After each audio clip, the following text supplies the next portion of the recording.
तो हम सभी ने क्या श्रवण किया था? रुक्मिणी जी के विवाह की कथा को, यही किया था ना। इसके बाद में भगवान के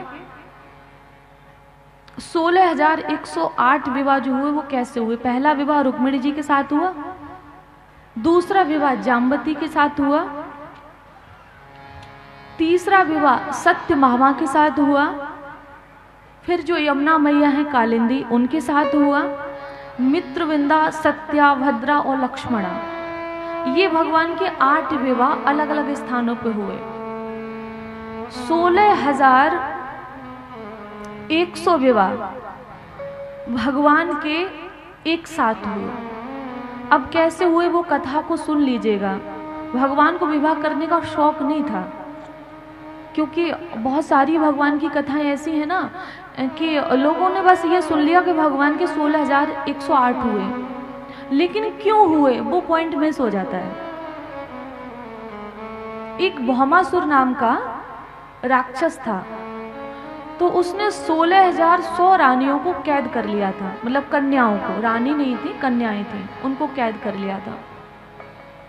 जो भगवान को ये मालूम पड़ा कि इसने कैद कर लिया है, तो भगवान ने उसका वध किया और 16,100 कन्याओं को छुड़ाया, बंधन से मुक्त कराया और उनसे कहा कि अब आपको बंधन से मुक्त कर दिया है, अब आप अपने अपने घर चली जाओ।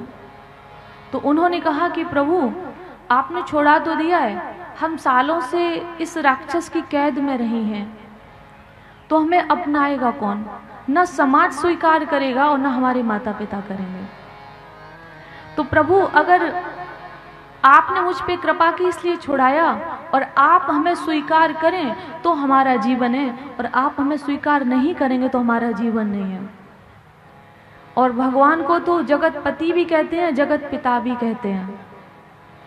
तो भगवान ने कहा कि जिसका कोई नहीं उसके हम हैं, तुम्हें संसार नहीं अपनाएगा, तुम्हें हम अपनाएंगे। तब भगवान ने उन्हें अपना नाम दिया और उनके साथ विवाह किया। अब बताइए इसमें कुछ आपको गड़बड़ दिख रहा, कुछ गलती दिख रही है? बताइए। भगवान ने विवाह किया उनका जीवन बचाने के लिए। भगवान ने विवाह किया संसार में ये दिखाने के लिए कि अगर आप वरिष्ठ हैं, समाज में प्रतिष्ठित हैं, लोग आपकी बात को सुनते हैं, ये नहीं कहा कि तुम विवाह करके ही बचाइए।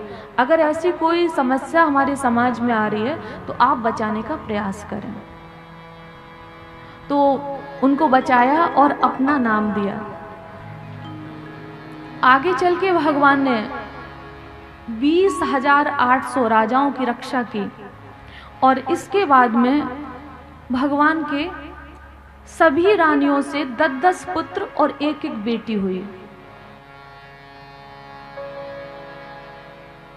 तो इस प्रकार भगवान ने लीलाएं की। तो एक दिन की बात है, ऐसी भगवान के मन में आया कि भगवान थोड़ा सा मस्ती के मूड में भी रहते हैं। सो रुक्मिणी जी से ये कहा कि रुक्मिणी जी, आपके भाई ने आपका विवाह शिशुपाल से कर दिया था, तो मैं तो गांव का ग्वालिया हूँ, गाय चराता हूँ, मैं तो कोई राजा भी नहीं हूँ, और मैं तो देखने में काला हूँ, कोई सुंदर भी नहीं हूँ, अभी बच्चे हो गए हैं, उसके बाद ये बात कह रहे हैं। तो अगर तुम्हारा मन हो तो बताओ कि तुम्हारी शादी हम शिशुपाल से करा दें। और जब ये बात रुक्मिणी जी ने सुनी तो वो तो अचेत हो गई, अचेत अवस्था में आ गई। भागवत जी में लिखा है कि वो इतनी कमजोर हो गई कि हाथों में जो कंगन पहन रखे थे वो निकल गए, ऐसी अचेत अवस्था में हो गई। देखिए ये होती है, मैंने कल कहा था, प्रेम की पराकाष्ठा। जब आपका प्रभु से अगाध प्रेम होगा ना तो आप उनके बिना रह ही नहीं पाएंगे। आपको अलग किया जाएगा ना, आप रह ही नहीं सकते। जब मीरा जी को भगवान से दूर किया जाता था, मीरा जी को व्याकुल हो जाती थी। जब उनका विवाह किया तो उनकी माँ ने कहा कि बेटा संपत्ति से घर बनाए, संपत्ति से घर भरा हुआ है, सुख के सभी साधन हैं, तुम जितना चाहो उतना सोना ले लो, जितना चाहो उतना हीरा ले लो, क्या तुम्हें लेना। सभी खोल खोल के कक्ष दिखाए जा रहे, बेटा जो चाहो वो भर लो। तो मीरा जी ने कृष्ण भगवान की जो प्रतिमा रखी थी, जिसे वो गिरधर कहती थी, उनको उठाते हुए कहा मुझे बस ये दे दो। भक्त भगवान से भगवान को मांगता है, और उसी प्रतिमा को उठा के वो अपनी ससुराल लेकर गए और सारा जीवन उन्हीं भगवान की सेवा में, उनके ध्यान में निकाल दिया। बाबा तुलसी का अगर आप जीवन देखेंगे, बाबा तुलसी का जीवन अगर देखेंगे, तो पहले तो उन्होंने वेद अध्ययन किया, रामचरितमानस को पढ़ा लिखा सब किया।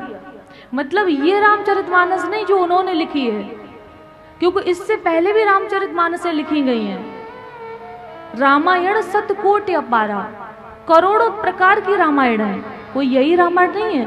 रामचरितमानस से पहले वाल्मीकि रामायण हुई है, तो वो सब पढ़ा। उसके बाद जब विवाह बंधन में पड़े, और एक दिन जब घर नहीं था, मतलब घर में वो नहीं थे, तो उनके साले साहब आए और उनकी पत्नी को बुला के अपने घर ले गए, मायके ले गए। जब सायंकाल हुआ, ये घर वापस आए तो देखा कि इनकी पत्नी घर पे नहीं है, तो ये व्याकुल हो गई और रात्रि में ही पहुंचे अपनी पत्नी के पास में।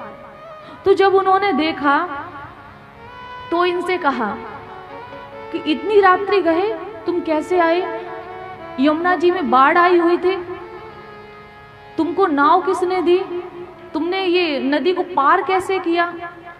तो उन्होंने कहा कि रत्नावली हम रह नहीं पाए तुम्हारे बिना, तो हम चले आए। अब कैसे आए मुझे कुछ पता नहीं, बस हम चले आए तुम्हारे पास तक। और कहते तो यहाँ तक है कि दरवाजे पे एक सर्प लटक रहा था, मुख्य दरवाजा बंद था, एक सर्प लटक रहा था, उसको पकड़ के दीवार पे चढ़ के उन्होंने घर में प्रवेश किया है। तो यहीं पे उनकी पत्नी ने कहा कि जितना प्यार तुम्हें हमसे है ना, इतना अगर भगवान से हो जाता तो तुम्हें भगवान का दर्शन हो जाता। जय। वहीं से उनको वैराग्य हो गया, उन्होंने अपनी पत्नी की तरफ मुड़ के नहीं देखा और वापस आए। और फिर क्या हुआ? चित्रकूट के घाट पर भई संतन की भीड़, तुलसीदास चंदन घिसे तिलक देत रघुवीर। चित्रकूट के घाट पर उन्हें राम जी का दर्शन हुआ। किसकी कृपा से? हनुमान जी की कृपा से। और अगर आप मेरा भाव समझे तो उनकी पत्नी की कृपा से। अगर उन्होंने उनको डांटा ना होता, उनके भीतर वैराग्य उत्पन्न ना होता, और अगर वैराग्य नहीं होता तो राम जी का कभी उनको दर्शन नहीं होता। ये त्याग होना चाहिए। हम सोचते हैं ना कि आज नहीं कल, कल नहीं परसों, जो हम करते रहते हैं, कभी परसों नहीं होता है। आपने अगर संकल्प ले लिया कि आज ही इसको छोड़ना है तो आप छोड़ पाएंगे।